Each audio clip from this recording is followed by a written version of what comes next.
Hello student, welcome to our channel prime academy Rajnandgaon. आज हम जिस टॉपिक की बात करने वाले हैं वो आपकी 11th 12th और बीएससी के कुछ टर्म्स इसमें काम आएंगे।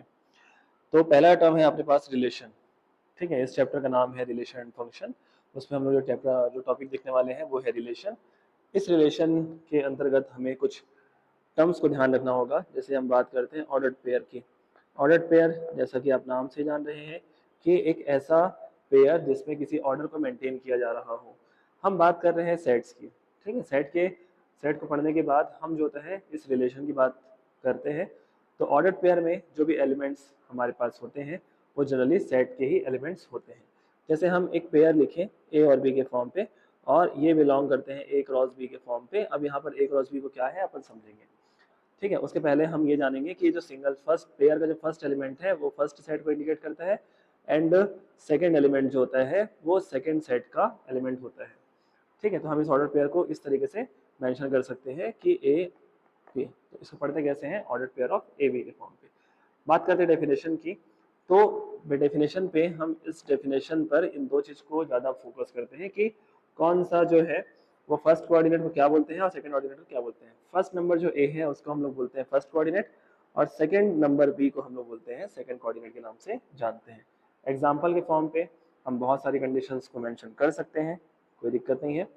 जिसमें आप बोलेंगे 3 तो वो कंफर्म है कि ये 3 जो होता है किसी एक सेट का एलिमेंट है और ये 3 दूसरे सेट का एलिमेंट है। हो सकता है कि वो सेट सिमिलर भी हो, क्योंकि जब हम रिलेशन में बात करते हैं तो ऑन रिलेशन ए की बात करते हैं या ऑन रिलेशन अरे सेट की बात करते हैं। ठीक है, चलिए, तो अब हम बात करते हैं आगे की और कुछ टर्म्स की भी। ठीक है, जैसे हम कुछ एग्जांपल्स को डील करते हैं ऑर्डर्ड पेयर के, तो हमको और अच्छे से क्लियर हो जाएगा कि हम बताना क्या चाह रहे हैं इस टॉपिक को लेके। यदि हम फर्स्ट एग्जांपल को या फर्स्ट क्वेश्चन को लेके चले कि हमारे पास कोई ऑर्डर्ड पेयर है, और वो ऑर्डर्ड पेयर है आपके पास में क्या, कि 2x minus 1 minus 5 is equal to x plus 1 and y. Then we have to find the values of x and y. ठीक है, then we have to find the values of x and y.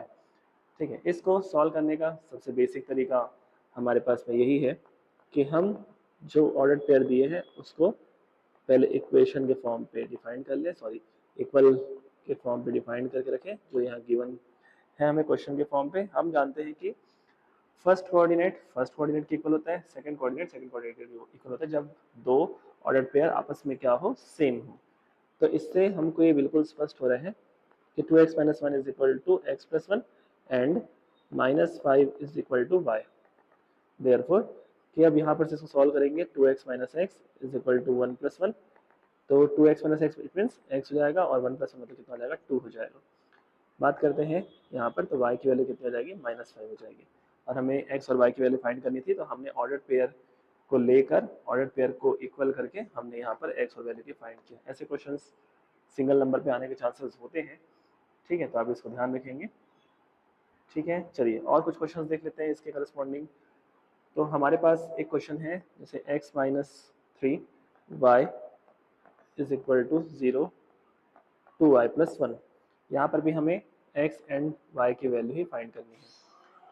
अब हम देखते हैं कि जब हमारे pairs ordered pair same है तो x minus 3 0 के इक्वल होगा and y is equal to 2y plus 1। तो x is equal to 3 and y minus 2y is equal to 1, then minus y is equal to 1, that is y is equal to -1।